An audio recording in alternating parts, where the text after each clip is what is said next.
to look back at the last Forge FC contest. Simply stunning stuff. And finally, their goal. Here is Match and Review. My word, what a rocket. With Anthony Urciuoli on the Forge Audio Network. Hey, Forge fans. It is the Forge Audio Network. I'm Anthony Urciuoli. It's the Match and Review. What a match to review. I wish I took neater notes because I have a lot to say. And let's hope we can get all in. We're still going to hear from head coach and technical director of Forge FC, Bobby Smyrniotis. We're also going to hear from Noah Jensen, who is one of the goal scorers. 3-0 the final, Forge FC with a win at Wanderers ground against Halifax in the last two matches. Now, keep in mind, this is Wanderers ground. One of the most difficult stadiums to play in the CPL. I say one of, it might be the most, but that's always subjective. So I'll say one of. Let's play it safe there. In the last two matches Forge has played at Wanderers ground, they've outscored Halifax 7-0. And these two clubs were tied in the standings going into this match, locked on 14 points. These are not equal teams. I mean, let's just, there's no bias or what, it's a fact. I mean, these are not teams that are equal. Forge FC is clearly the better club, and they've now demonstrated it twice. We thought we would see an angry Halifax club looking for some revenge after suffering their worst home loss in franchise history to Forge last time. Forge almost repeated the performance. In fact, this one may have been more dominant than that 4-0 win, if that's possible, because Forge also left a lot of goals out on the field, which is kind of funny to say after winning 3-0, but there definitely could have been more. We're also going to, by the way, we're going to hear from the other side as well. We're going to hear from head coach Stephen Hart, not happy with his guys, with his Wanderers after that loss, and we'll also hear from Christian Oxner, the keeper, with Halifax, just to get their side of things. Let's revisit the three keys first, a moment here. First key going into this match, I said Halifax catch up, meaning Wanderers don't score a ton of goals despite their effectiveness at home. They're not a team that scores a lot. Make them play from behind, get your goal, get an early lead, get that first half lead at least, just get some kind of lead at first half or early, and force the Wanderers to get out of their comfort zone and force them to have to make up ground and score goals, which they're just not that effective at this season, at least not consistently rather. And Forge did that.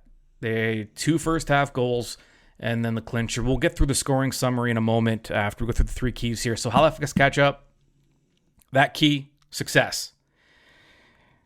Halifax had to catch up all night. Key number 2, time to shine. We knew that at least one player was going to see some minutes that maybe they weren't used to seeing this season, and it would be someone that was typically coming off the bench. Noah Jensen was the guy. He does have some starts this season. He's definitely has enough quality to start for any other team in the Canadian Premier League. It just so happens he plays on one of the deepest teams with the deepest midfield in the Canadian Premier League. Noah, though, getting a start. Did he shine? Boy, did he. He had a goal. He was a prototypical box-to-box midfielder in this match, and we'll get to it a little more, but Noah's a special player. I mean, he just is. And we'll talk about him a little more in a bit. So 2 keys down, 2 out of 3 down. Did they get the third? Yes. Bring the energy was the final key. Energy is an understatement. I'm pretty sure Forge won every single 50-50 ball on the field in Halifax. That means you're bringing the energy. I mean, if you're looking for one indicator as to which team brought more energy and has that fight in them, and it's a little more, all you need is that little bit more energy from one side, and that can be the difference. And it was a lot of energy. And it was from every single player in that Forge lineup who just were dominant in those 50-50s, in those battles, through the air, off the dribble, all of those things. So yes, that's 3 for 3 on the keys, and maybe not so coincidentally, they win 3-0 in Halifax. And we'll take a look at the standings as well in a bit. First, let's get through the scoring summary here. Woobens Passius gets the start, and he opens the scoring at the 15-minute mark. Woobens making it 1-0 Forge. Noah Jensen scoring in the 25th minute. That put Forge up 2-0. Noah getting an opportunity, makes a great run, finds some space, finds a soft area at the top of the box, and is wide open for David Chauanier, who was an absolute force in that first half, especially. Absolutely the most noticeable player on the field, and seemingly unstoppable at times. So that was the first half. It was all Forge. Second half, Halifax was better, but Forge still holding down the fort. And, you're expecting a push from Halifax if Forge handled it beautifully. Emery Welshman, coming on as a substitute, scores in the 84th minute after Taron Campbell, who also came on as a substitute, just bullied his way through 3 or 4 defenders in the Halifax in the box. And, his hard work ends up getting the ball to Welshman, who makes absolutely no mistake, as you would not expect him to from that position. Shots, 15-8 in favor of Forge. On target, 7-2 in favor of Forge. By the way, I thought this was interesting. Forge only gives up a little more than 2 shots on target per match. So you're in pretty good shape if you're only giving up a couple of shots a game. Tristan Henry, here's the reality. Yes, it's a clean sheet. Yes, he only had to face two shots. And I wrote it down because I thought it was... If Halifax had scored here, there would have been a glimmer, because it was 2-0 Forge at that point. They had dominated. But all of a sudden, if you're only up 2-1 after being that dominant the first half, and then the half of the second half as well, you're going, wait a minute, we don't know now. Now there's a little bit of nervousness coming into play here, and Halifax could have maybe capitalized. But Tristan Henry, I wrote it down, he made a fantastic save on a chance in the you know what? Remember when I said I need to take much clearer notes? This is why. 74th minute. I'm sorry, Tristan. Anticlimactic finish to that brilliant save of yours. But it was a big save in the 74th minute. And when you're a keeper that's not called upon to make a ton of saves, and Henry is not, that can be more difficult to see, to see 2 shots in a match and to be ready when the other club has an opportunity like that in the 74th minute, and Henry making the big save. Wanderers did get a red card in the 80th minute, Restrepo, and that was before the Welshman goal. Possession, 53% in favor of Forge, and they were accurate on their passes at 81%. That's actually a little lower than their average. So either way, it's a victory. It's 3 points. Forge FC making their climb up the league table, and things are tight. The table in the Canadian Premier League at the conclusion of the Forge-Halifax match. Forge in 4th place. This is how tight things are. Forge have 17 points. They're in 4th place. Team above them, 18 points. Team above them, 19 points. Team above them, 20 points. So there are 3 points separating 1st to 4th. We're in for a wild last half and a bit of, we could say the final 2/3 of the season. That's maybe a little closer. But yeah, we're in for a fun one. And I think the top 4 teams in the CPL right now, you never know. Injuries happen. Things can happen in this league with the roster size limits and things like that, where teams could run into trouble here and there. And, the depth really needs to prevail. In tonight's match, great example. Forge had some new faces in there. Noah Jensen being one of them. And he stepped up and scored a goal. And that's what this league is about. How do your depth players perform when they get opportunities? Halifax, some key guys missing, and some guys were given an opportunity to step in and step up, and they did not. And we're going to elaborate on that even more a little later as well when we hear from the Halifax side of things. So Forge 3 points out of top spot right now with a game in hand on Calvary. So things are looking pretty good. And the goal differential continues to climb. Forge far and away the most dominant team in terms of goals for and against. And I know those can be skewed if you have one really bad match or one great one. A lot of examples of that, Atletico for one. But Forge is plus 12. The next best team is plus 7, and that's Cavalry in first place. In fact, the two teams between Cavalry and Forge, who are in first and fourth, have a minus goal differential. And that 6-1 loss Atletico had is kind of rearing it's skewing things a little bit, but still an impressive start to the season. Forge, the highest scoring club in the Canadian Premier League, also have the best goals against in the Canadian Premier League. That's a recipe for success as Forge continues to hunt down top spot on the table and to get home field advantage throughout the postseason. Okay, let's hear from the guys. First, let's hear from head coach Bobby Smyrniotis after his club's 3-0 win over Halifax.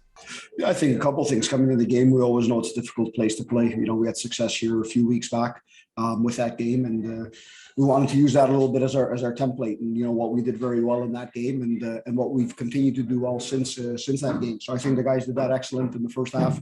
We were high up the pitch. We made sure our ball circulation was very good. We got into the right areas in behind. Schwanier was excellent on that right hand side, and we picked certain areas in the box to get the ball to, and we know those are. Places where you're going to create high opportunities, high efficiency opportunities, and you're going to score goals, and that's what the guys did. And you seem to be back on a roll here. Obviously, at the start of the season, it was a little rough for you guys, injuries, people going away for international caps and stuff like that. What's it like to have everybody kind of back in the fold today, being able to bring like Taryn Campbell off the bench, Emery Welshman? There's a lot of squad depth, it feels like, right now with your club. Yeah, I think there's two things that you look at the positive. One is the results have been very good, even though we've been missing quite a few players, and now getting them back in, I think that helps as we keep on going. This is a long season. One thing we've learned over the past with the long seasons is there's ups and downs, and you need squad depth in this league. That's important. It's one thing we always plan for as a group, as a team. We still have a few guys that we're waiting to get back in Dom Samuel, Johnny Grant, Chris Nankel, Daniel Crutzen, a little bit later on. So we've got some good players still on the sideline, but I'm very happy for everyone who's stepped in. And to be honest, not only just stepped in and filled the role, they've really taken a role.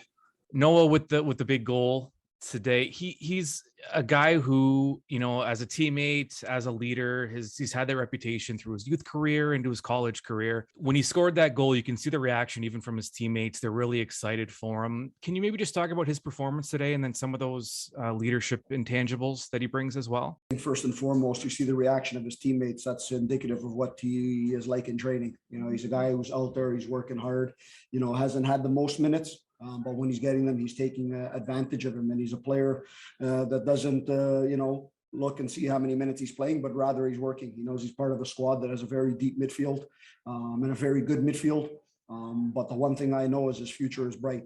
He's a player that's going to do very good things at this club and hopefully beyond. And that's the performances you need. That's the mindset of a professional. It's a mindset of a leader in all the other places he's been. Is he takes his moments and he goes in there and he performs. And when he doesn't have his moments in the games, he's working hard in training because that's the only thing you can do. And that's the toughest thing sometimes for a professional player. And his mindset is top. Yeah, such a great performance from Noah, and then the reaction from his teammates, as I mentioned earlier. But let's hear what Noah has to say about his performance and the club's win. What do you think it is that makes you a good leader and a good teammate? Yeah, I definitely think that's something I've kind of developed over my years playing the game, and playing as a pro, that's something I wanted to continue going into the next level. And I know that every single week I have a role to play in this team, and all I can do is give 100% for not only myself, my coaches, and also my teammates, because I'm only helping my teammates get better week in, week out. And yeah, it's really nice when it comes together like it did today. But yeah, it's just all about working for my teammates, and that's what I'm going to continue doing. As you'd expect, a much different tone from the other side.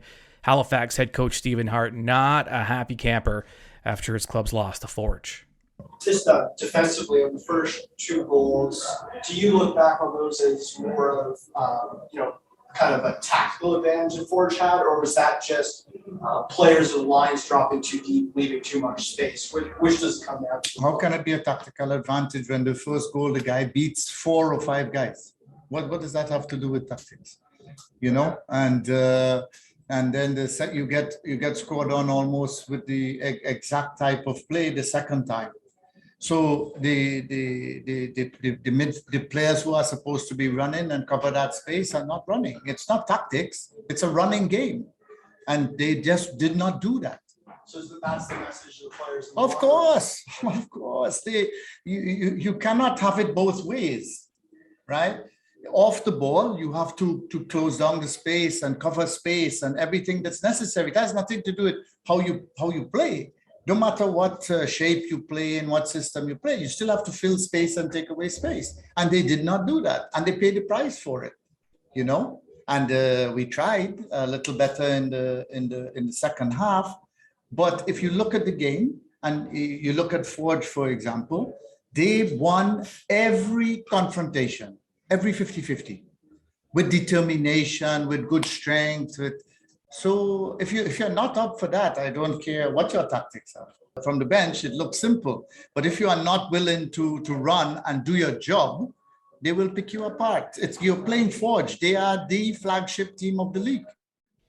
All right, now I do want to check in with Christian Oxner, the keeper with Halifax. He had an interesting point. He was asked about some key guys being out of the lineup for Halifax in this match against Forge, and the guys that stepped in, guys that were given an opportunity and didn't quite take advantage of it. Let's hear from Oxner.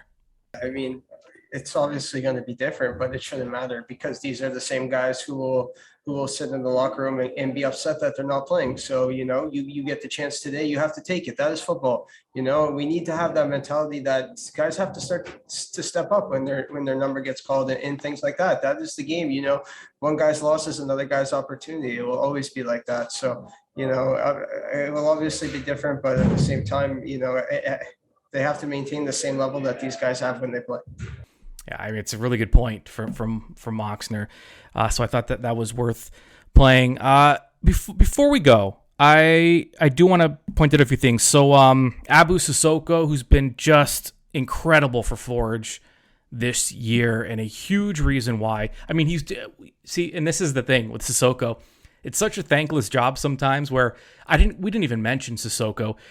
He was brilliant again today, just connecting plays.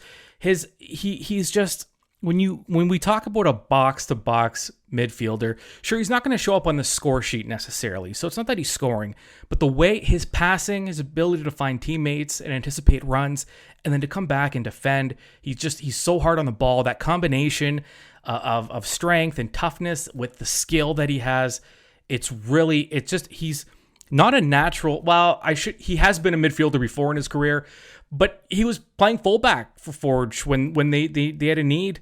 And as soon as Rama, another guy who doesn't get a ton of attention but deserves it, consider this. Rama comes in he's been in Hamilton with Forge for, 4 to 6 weeks or so. And he arrives in Hamilton from the UK. Everywhere he's played, he's been a foreigner, someone playing out of his comfort zone, doesn't always speak the language. He comes to Hamilton. The week he gets here, he's thrown into the fire. He's playing. Bobby Smyrniotis, after this match against Halifax, called Rama the best right back in the Canadian Premier League. And it is very difficult to argue that. His defending, his physical play he is exactly what you want if you're a soccer coach. Hard tackles, hard plays, but he doesn't get booked a lot. He's not a guy that's getting sent off. He's not a dirty player. He plays the exact right way, and he does exactly what you're looking for. But again, a guy maybe more comfortable playing center back. He moves to fullback, and he's already the best at his position, arguably. Not if you're Bobby's not arguing it, that's for sure. But if you do want to argue it, you could say he's one of. But there's an argument to be made that he is the best right back in the Canadian Premier League right now. And the way he's working with David Chouanier, when you play for Forge and you're a winger or you're a fullback, a lot of that becomes interchangeable in those switches. And the chemistry there is just fantastic between whether it's Borges and Ashton Morgan on the other side, or It's Schwanier and Rama on that side. And I got off Sissoko a bit, but Rama, Sissoko, it ties in because Sissoko was playing there. Rama comes in, takes over, plays amazing. Now Sissoko can move back into the middle where he's been phenomenal, as good as anybody in the midfield this season, if not better. And you just have a great situation that kind of happened by mistake. I mean, Bobby Smyrniotis is a coaching and tactical genius. I think we understand that.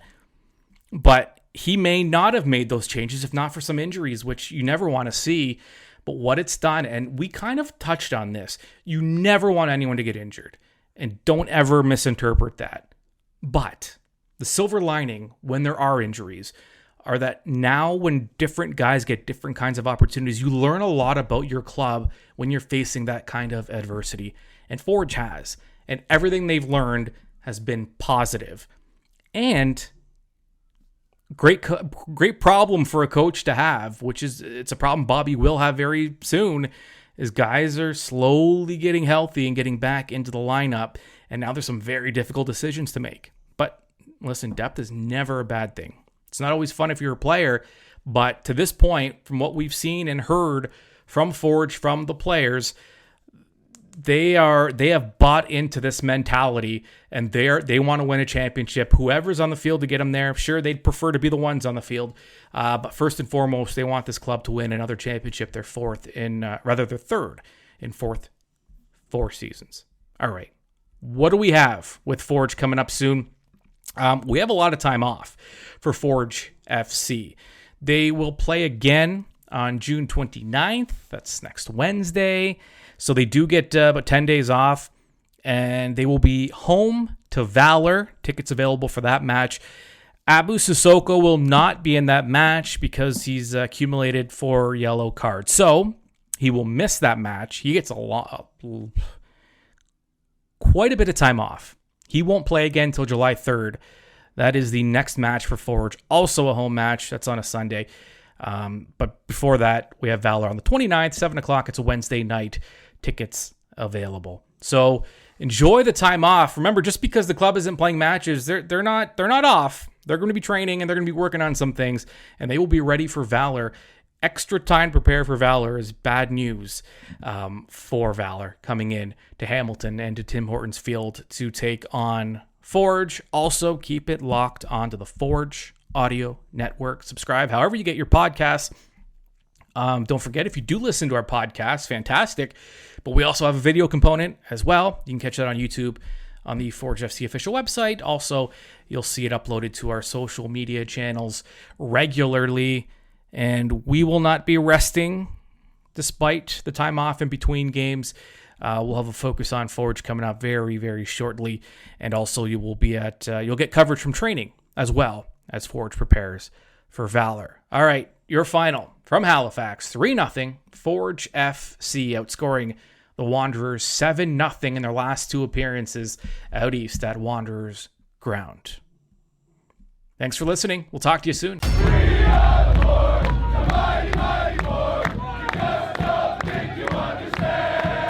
This has been Match in Review with Anthony Urciuoli on the Forge Audio Network. For the latest on all things Forge FC, subscribe on Spotify or wherever you get your podcasts.